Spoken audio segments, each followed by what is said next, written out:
So now we have the vision of the ideal world spirituality. We know something about what it's supposed to be like. So what? Now what? What about this universal world spirituality? Then what? Well, 65 years have ended since Master DK offered his second installment. The third is coming. Has the time been well used? Have we taken proper action with the vision with which Master DK and other members of the spiritual hierarchy have promoted, have left us? I don't know. It's a big question, isn't it? You know, have we done all we could?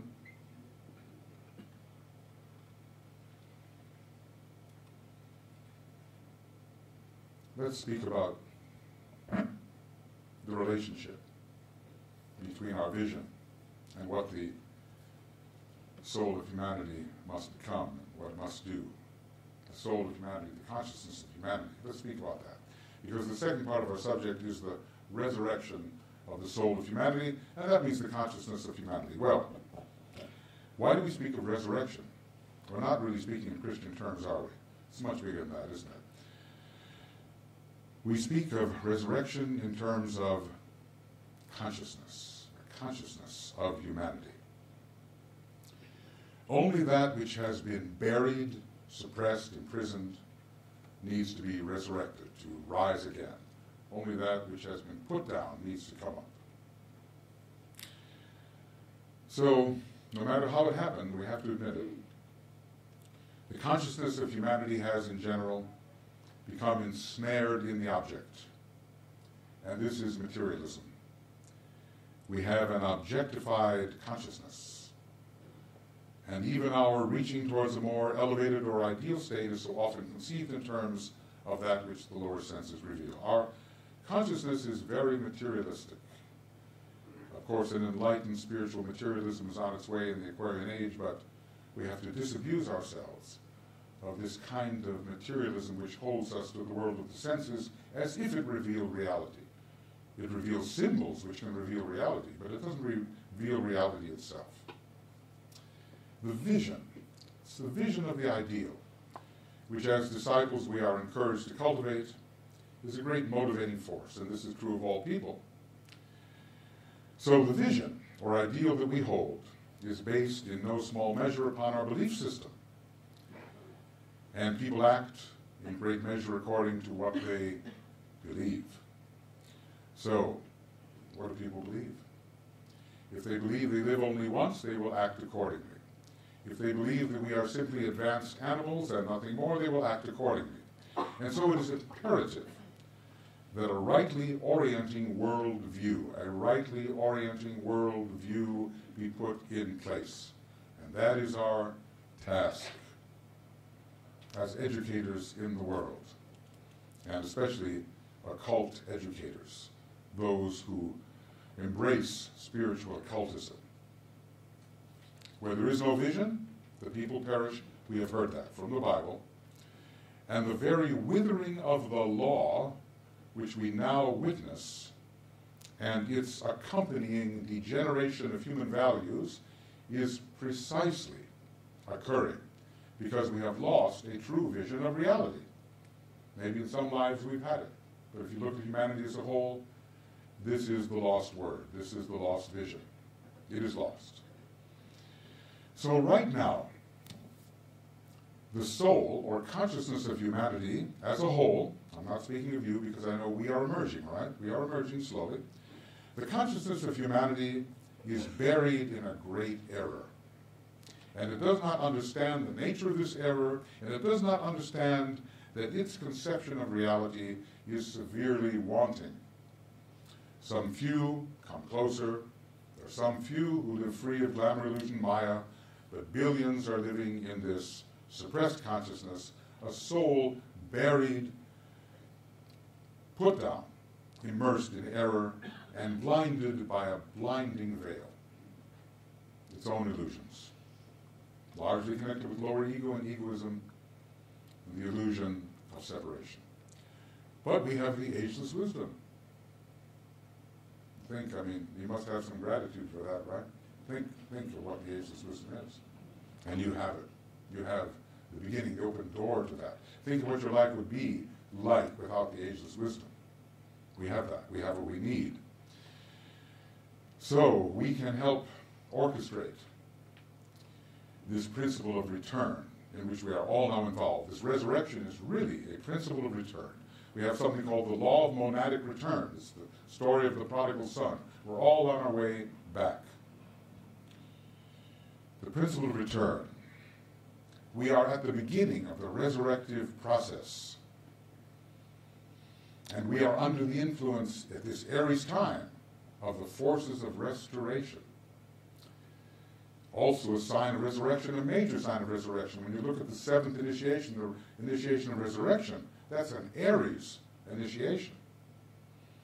So we monads, we're on our way back, prodigal sons, according to the principle of monadic return, and we are now beginning the resurrective process for humanity with the impending first initiation of humanity.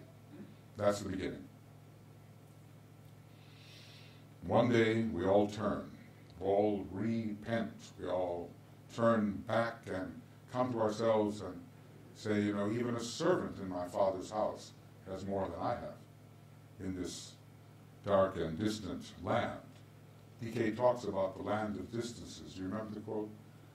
The Black Brothers, the brothers of darkness, the brothers of the Black Lodge, they have journeyed far into the land of distances, and they have not repented and returned. But we are on our way back. We are part of the great resurrective energy which is going to restore us to pristine monadic power, which doesn't mean we can't be effective in the worlds of illusion as well. So resurrection is a natural and inevitable process in the spiritual scheme of things, and the time has come for the first stages of this process. This planet is rising, and its soul ray is going to be expressing what is that soul ray on our planet. It's not the third ray, is it? It's the second ray of love wisdom. So initiation is essentially resurrection. And the first initiation looms ahead, and when the Christ returns, it will signal that humanity has taken the first initiation. I thought that was an amazing thought.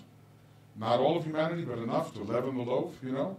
When the Christ returns, it is the signal, the symbol that humanity has taken the first initiation. This is an amazing thought to me. And it's not so long. 100 years, 50 years, 100 years, 150 years, we don't know. At such an hour as ye think not, he will come. We don't need to run around saying lo here, lo there. We just need to work on ourselves, work on society, work on all our relationships, and prepare his way. But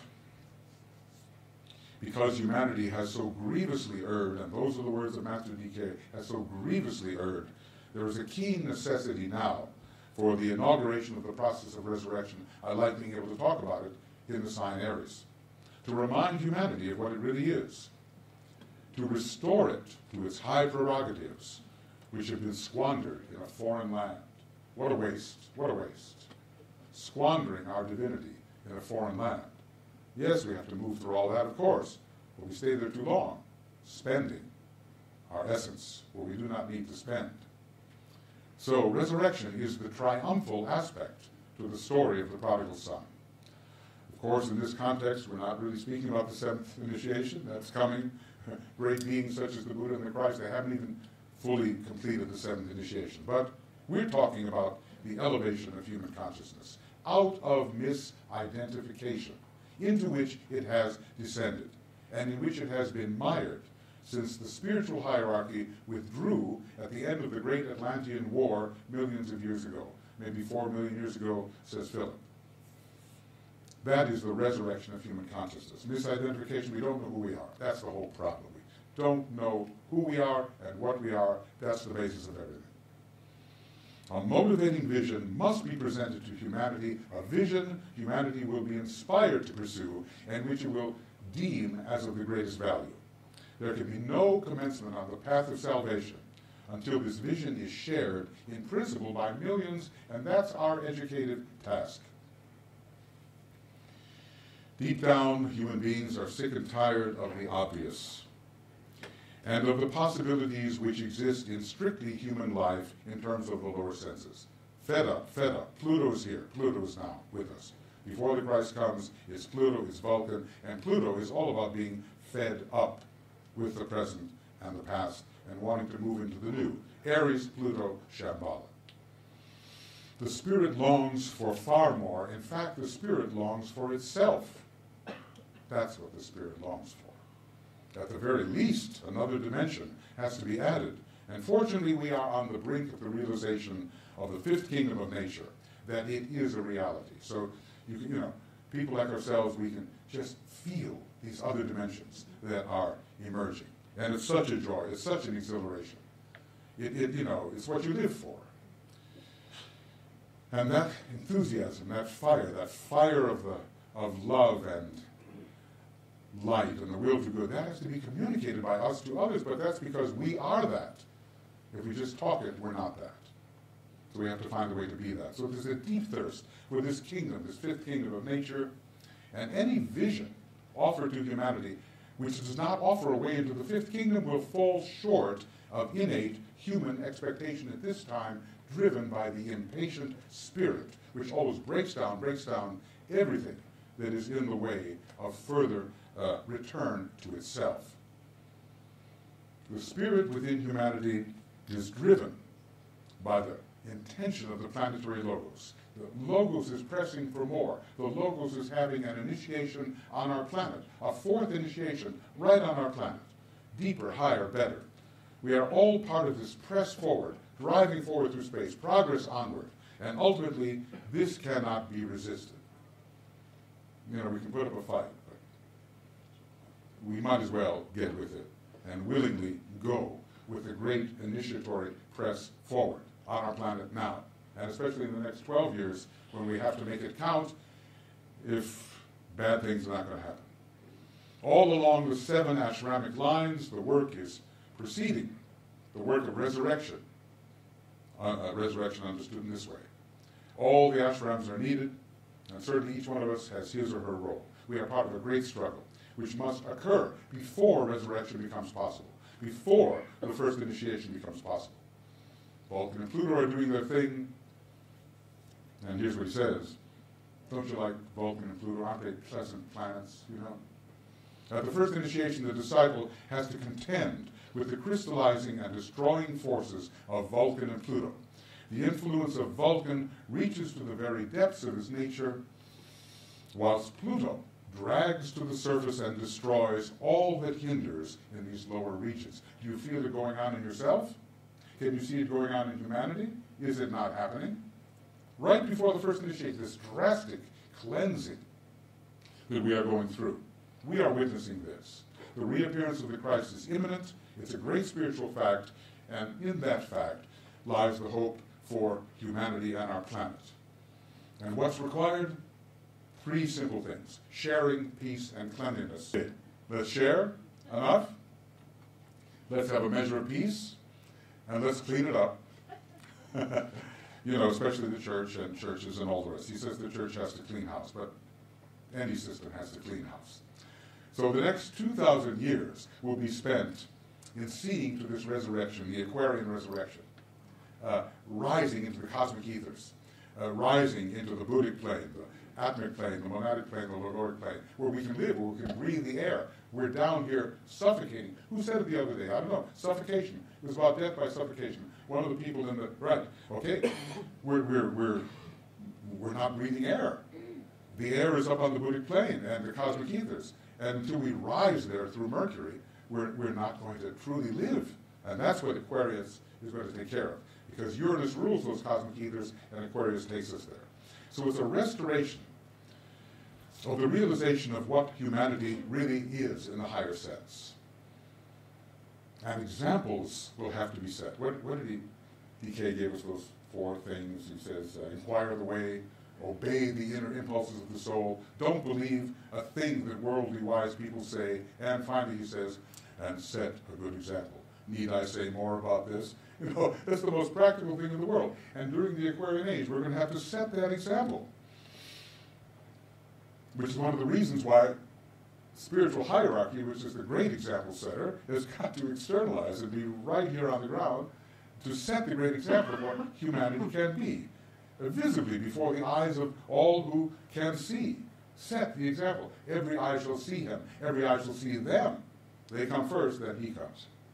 So resurrection is not a term belonging only to Christianity, certainly not. It's applied there in a manner enshrouded by glamour. It's all about the rising of the human spirit to its true essential status. All the rays revolve. You know, I know my time is going. So, but the sixth ray, you know, resurrecting, rising to the highest light. The second ray, resurrecting in terms of entering the field of real divine love. The first ray, death to death. First ray kills death. That's amazing thought. You know, the sixth formula that we're given in Dina 2, it's all about the death of death and the negation of the stultifying effects of matter. And all the other rays participate here, you know. Resurrection into the new renaissance that's coming, the beautiful Buddhic harmony, the impending arrival of the monadic aspect of the fourth ray. A resurrection through the fifth ray, the science of initiation, giving us techniques of liberation into the higher worlds. The seventh ray, glorifying matter, so that energy is not trapped in the low material element. The seventh ray giving us the law of elevation. That's like resurrection too, isn't it? And even the third ray, the poor third ray, is involved in the resurrection process, because without its keen intelligence, the acute energy of divine mental perception, there can be no extrication from the snares of matter form. So all the rays are involved in the resurrective process. Whatever ashram you're connected with, and a lot of us are connected, you know, somehow, at least outwardly, with the second ray ashram, they're all participating. The sine qua non, the absolute, that without which, for resurrection, is divine love, the indigo ray of divine love. This is that which we must have above all, indigo, divine love. The archetypal initiation of resurrection is ruled by the second ray of love wisdom. It's the seventh initiation ruled by the second ray of love wisdom. It's a planetary initiation. It's a solar initiation. It is a Syrian initiation. Christ himself is an initiate of the third degree, transfigured initiate of the third degree in relation to Sirius. So love is the key. Love now expresses through the personality of our solar logos, and always through the soul of our solar logos, and eventually I suspect it will express through the monad of our solar logos, the ultimate 222.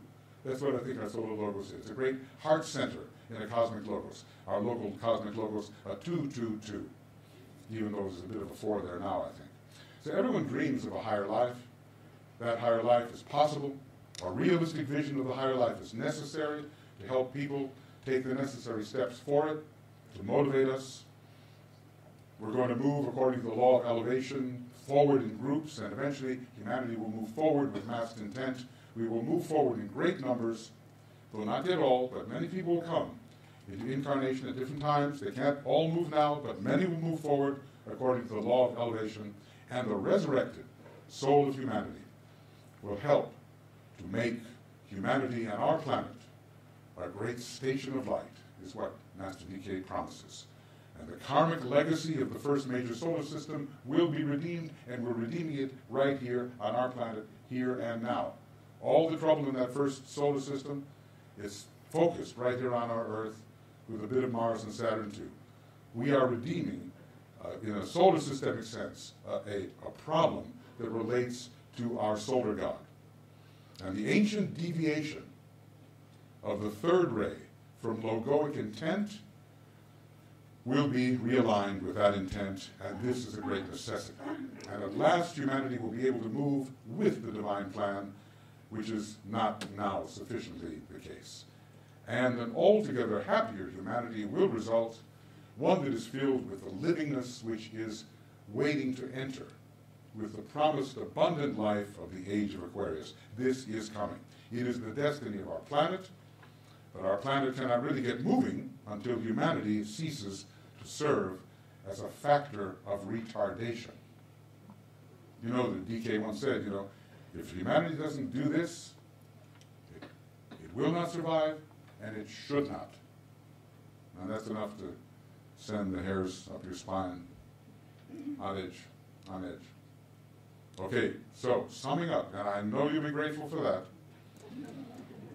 An ideal spirituality already exists. The masters of the wisdom practice it. It has to be translated into terms which humanity can understand and adopt. It will be to the benefit of all. It will promote human spiritual and material advancement. The human soul will become extricated from its lethal misidentifications. It will realize itself as one human consciousness, and this will lead to the permanent reorientation of humanity and to the elevation of the one humanity, and finally to the restoration of the grouped human consciousness into higher states which have always been the prerogatives of the human spirit. And the resurrection of the soul of humanity will be accomplished. And let's help that happen. Okay, thank you.